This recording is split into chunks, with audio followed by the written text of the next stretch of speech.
Guys, ito yung motor ko. Ayaw nang bumukas. Nakita na yung suspect. Putol nga no sir no. Ayan oh. Mananansuyo na. May mangga pa. Ayan yung putol na kable oh. Gagi, ginawang kusina. Nagkaroon tuloy ako ng content bigla diba?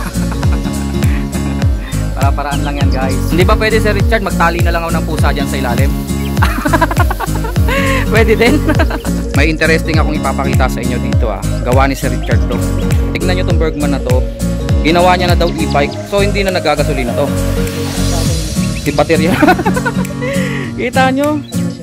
Paano ginawa ni Sir yun, di ba? Nakalagay pa, don't panic, it's electric. Ang lupit, no? Walang kahuli-huli kasi e-bike nga naman, no? Guys, ito yung motor ko. Ayaw nang bumukas, kaya dadaling ko na ng talyer. Medyo malayo yung talyer sa amin, eh. Doon kasi magaling. Ito po yung motor natin, no? Pasensya na po dun sa mga hindi ko na-deliveran. Nakasalang po yung motor natin ngayon dito sa mekaniko. Hindi na po kasi umi-start, eh. Eto nga, nakakita na yung suspect. Putol yung wire oh. Kaya pala nangat-ngat ng mabait. Dito yata nagpahinga yung mabait ah. Kasi umulan kagabi magdamag eh. Diyan siguro sila nagsiksikan. Putol nga no sir no.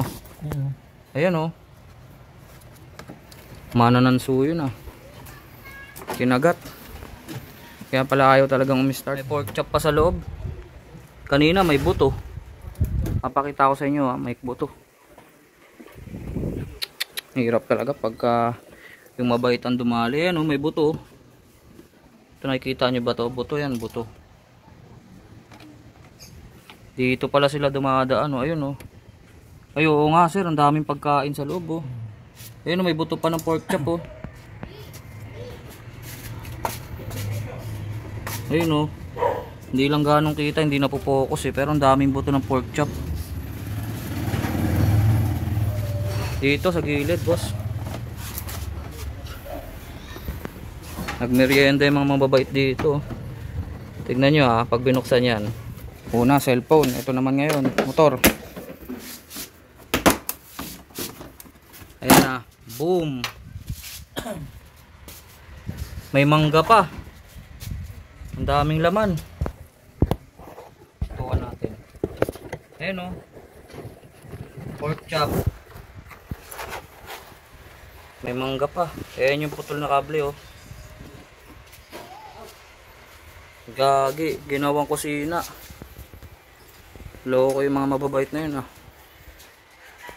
So hindi pala safe dun sa pinagpaparkingan ko.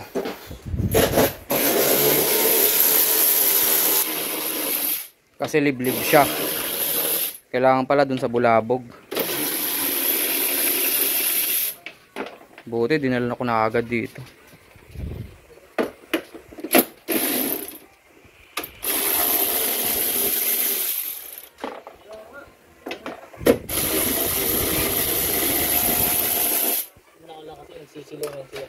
Oo, umulan kasi magdamag kagabi. May silong pala yung mga mababait dyan.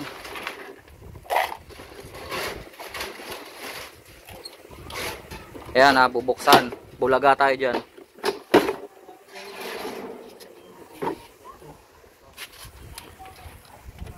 Boom! Ayun o, mangga. Buto. Ayun na, buto ng mangga. Buto ng pork chop.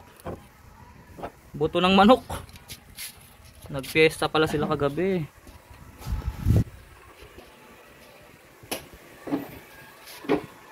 Siguro pinangtinga yung kable natin.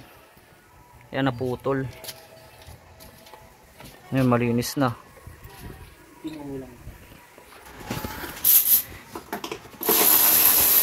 Nakita na kagad yung suspect. Mga mababait pala. Nginat-ngat po yung wire natin.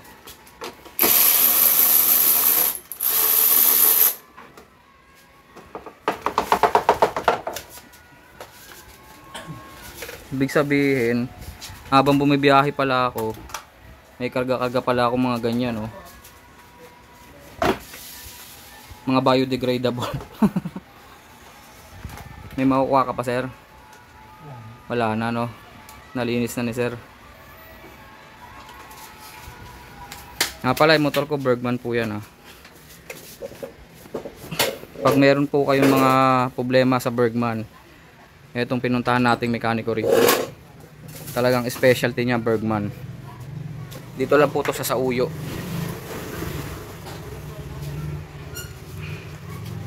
Novaliches ba to, sir? Novaliches, no? Sa Sauyo po dito. Sa mga grupo ng Bergman, mahanap nyo yan si sir. Masipag siya dun mag-post. ISC problem. Yung mga ganito. Cleaning. Nagki-cleaning ka ba, sir?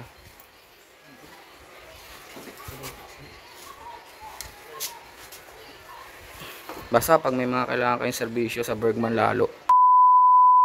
Ayun na, oh. Umi-start na. Yun ang sinasabi ko. Kaya gusto kong itakbo rito kahit malayo. Alam nyo kung tagasan po kami, malapit po kami sa Cubao. Itinakbo ko po rito sa Sauyo. Kasi trusted ko to si Sir Richard. Siya rin nag-ayos ng ISC nito.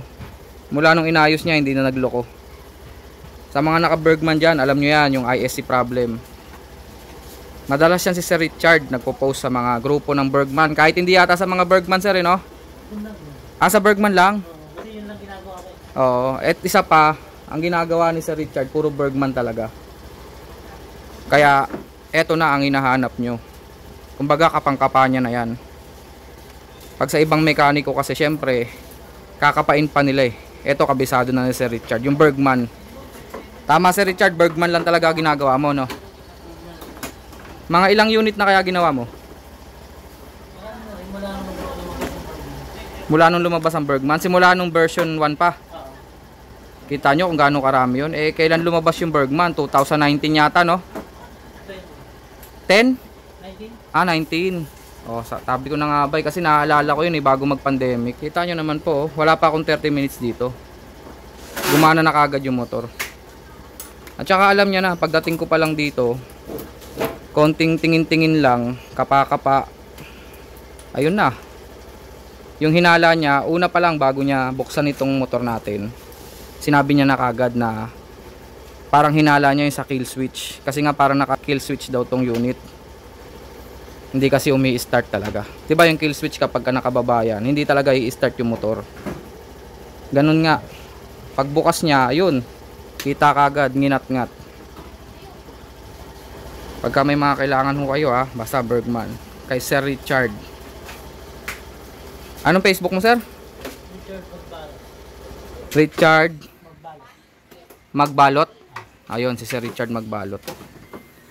Ayun ang advantage niya talaga. Kasi marami na siyang unit na nagawa. Tsaka puro Bergman. Kita ko naman yung galaw niya kanina. Alam niya na kagad kung ano yung mga kakalikutin ng mga, siyempre yung mga tornilyo.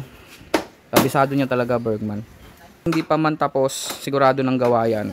Ayos na yan, gumagana na. Isa pa to sa advantage ni Sir Richard, oh. Kompleto sa aparato yan. May diagnostic ka rin, di ba, sir? Ayan, oh. Kompleto yan. Lahat ng tools, meron yan dito. Parang bumaba yung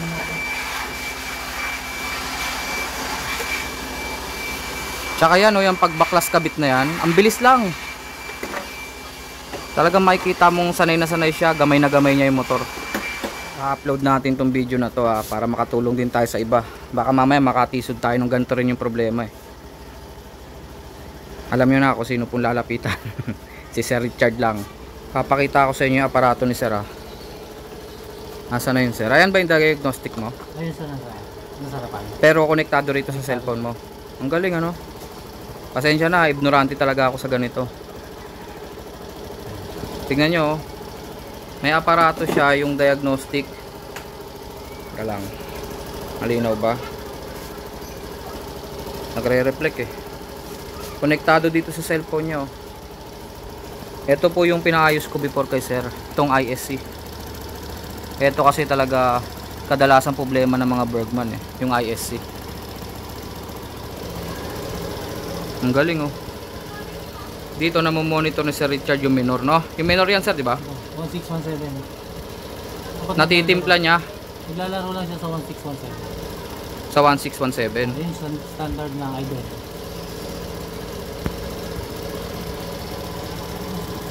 Tsaka nga pala, all around na to. Kasi yung side mirror ko, maluwag siya. Siyempre, dadamay na ni Sir Richard yan. Pati change oil, pati change gear oil, dito na rin.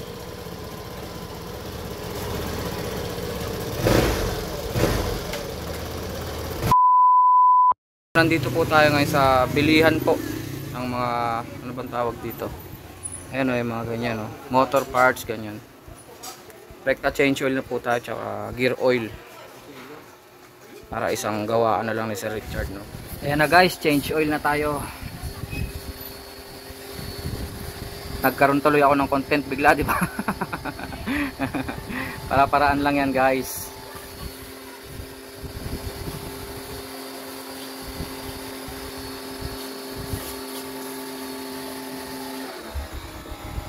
Naisara na po yung pinamugaran po ng mga mababait.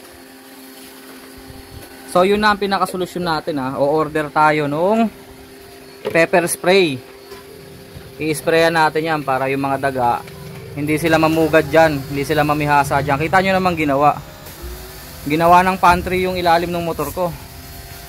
Nagpiesta yata sila kagabi dyan. Ayan o, pinagkakain nila o. Hindi ba pwede Sir Richard magtali na lang ako ng pusa dyan sa ilalim? Pwede din. Magtali na lang ako ng pusa sa ilalim, no? Yung cover naman nasisirain. Ano sa tingin nyo guys? Magtali na lang ako ng pusa sa ilalim. Hindi na siguro makakatawid yung mga Taganon, di ba? May pusa sila makikita eh. Hindi guys, so order tayo nun. Wala tayong magagawa kasi hindi naman natin makontrol yung mga dagang yan. Kung anong gusto nilang gawin, gagawin nila. Sa mga naka-Bergman dyan ha, ito po yung ISC oh. Ginawa po ni Sir Richard sa akin. Ilang buwan na po ito. Wala na ako naging sakit sa ulo. Napakagaang na ng pagmamaneho ko. Hindi ka na mangangamba na bigla na lang magsusumpong yung ISC ng motor mo. Ang pinakasolusyon po, ito po. Manual ISC. Tapos yung ISC ng motor, binaypass na po. Ito na po. Oh. Buhay pa siya pero hindi na siya nakakonekta sa motor. Ito na po. Ang ISC natin ngayon, manual. Anong ISC yan, sir? Universal. Universal? Ah, hindi yung mga sinasabi kasi pang NMAX daw version 2, hindi. Hindi no, universal pala to. So yun, alam nyo yan, lalo yung mga naka-Bergman, i-share ko po sa inyo yung ISC problem po. Ang mangyayari, etong motor, kapag hindi nyo sinilinyador, kusahong mamamatay. Tapos balikan nyo ng silinyador, wala na, patay na talaga.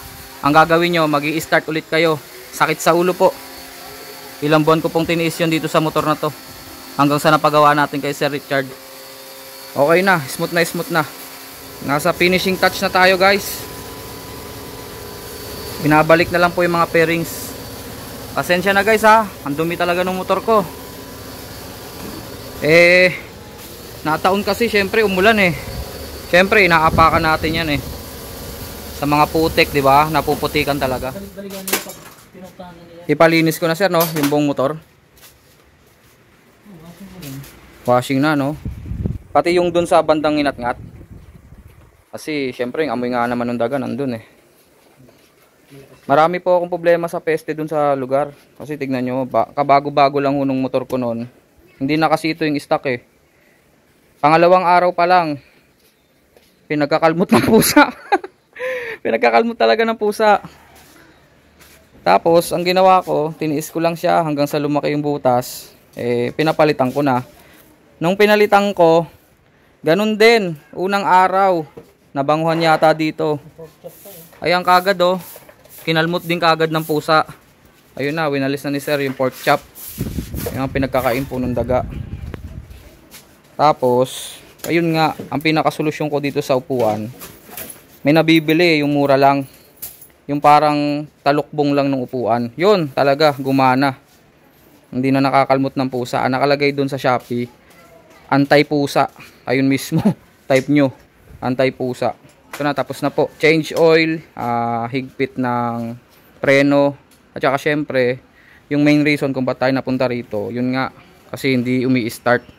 Na kinagat nga pala talaga ng mga daga. Binahayan ng daga yung ilalim ng motor. O yan o. Umi-start na. One click. Pagkatapos naman ito, syempre, papawash na natin at ayun na. Bibili tayo ng spray. Salamat ulit Sir Richard sa ating smooth transaction. Thank you po. Ipopost ko po yung Facebook ni Sir pati sa ilalim po nung comment section. May interesting akong ipapakita sa inyo dito Gawa ni Sir Richard to. Eto, Bergman to. Kasi tinanong ko siya kung bakit puro Bergman ang ginagawa niya. Bakit nga ulit, sir?